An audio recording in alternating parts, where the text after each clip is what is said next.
السلام علیکم ویورز، کیسے ہیں آپ سب؟ جو ہمارا آج کا ٹاپک ہے وہ ہے اداریہ۔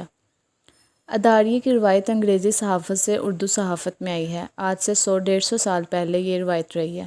اہم خبروں کے آخر میں 1 یا 2 لائنوں کا تبصرہ کیا جاتا ہے جسے اداریہ کہتے ہیں۔ اردو اداریہ کی ابتدائی شکل تھی یہ۔ اردو صحافت میں اداریہ نویسی کا باقاعدہ آغاز سر سید احمد خان نے کیا تھا اور وہ بہت لمبے لمبے اداریہ لکھا کرتے تھے۔ اس کے بعد مولانا محمد علی جوہر نے، مولانا ظفر علی خان نے، مولانا حسرت موہانی نے اور مولانا ابوالکلام آزاد نے اداریہ لکھے۔ حسرت موہانی نے انگریزوں کے خلاف اداریہ لکھے اور بہت سخت زبان استعمال کی اور انگریزوں کو مسلمانوں کے مسائل سے آگاہ کیا۔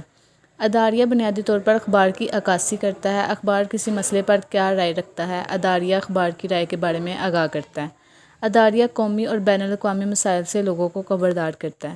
اداریہ عوام کے مسائل سے حکومت کو آگاہ کرتا ہے۔ پبلک اوپینین کی تشکیل میں مددگار ثابت ہوتا ہے۔ اداریہ میں یہ کوشش کی جاتی ہے کہ کم الفاظ میں مؤثر بات کی جائے۔ ماضی میں روزنامہ نمائے وقت اور امروز نے بعض اوقات اداریہ لکھے اور ایک ہی موضوع کو 2 یا 3 قسطوں میں ڈیوائڈ کر کے کیا شائع کرتے رہے۔ ادارتی نوٹ کیا ہوتا ہے؟ اب اداریہ کے ساتھ ادارتی نوٹ بھی شائع ہوتے ہیں۔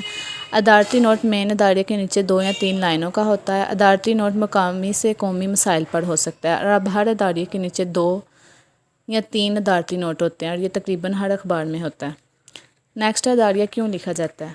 اداریہ کی اہم بات یہ ہے کہ یہ عوام کی تربیت بھی کرتا ہے اور آگاہی بھی دیتا ہے اور ساتھ معلومات بھی دیتا ہے، یعنی انفارمیشن بھی دیتا ہے۔ اداریہ ایک انتہائی سنجیدہ تحریر ہے اور کوئی بھی سنجیدہ تحریر لکھتے وقت بہت ساری چیزیں مد نظر رکھنا پڑتی ہیں۔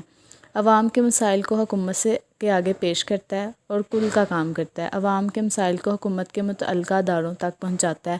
عوام کی مشکلات سے حکومت کو آگاہ کرتا ہے۔ اداریہ ہمارا نقطہ نظر بتاتا ہے۔ اداریہ ہمیشہ بین الاقوامی مسائل پہ ہوتا ہے۔ ولیم میلن کے مطابق اداریہ رائے کے اظہار کا نام ہے جو کسی خاص خبر کو منتخب کر کے سچائی کو نئے انداز میں پیش کرتا ہے۔ ڈاکٹر مسکین علی حجازی کے مطابق اداریہ نویسی کی طرف سے کسی ہنگامی موضوع پر مباحثے میں تحریری طور پر حصہ لینے کا نام اداریہ ہے۔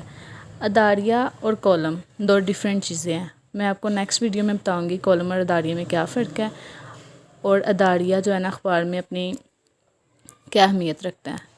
ٹھیک ہے، تھینک یو، اللہ حافظ۔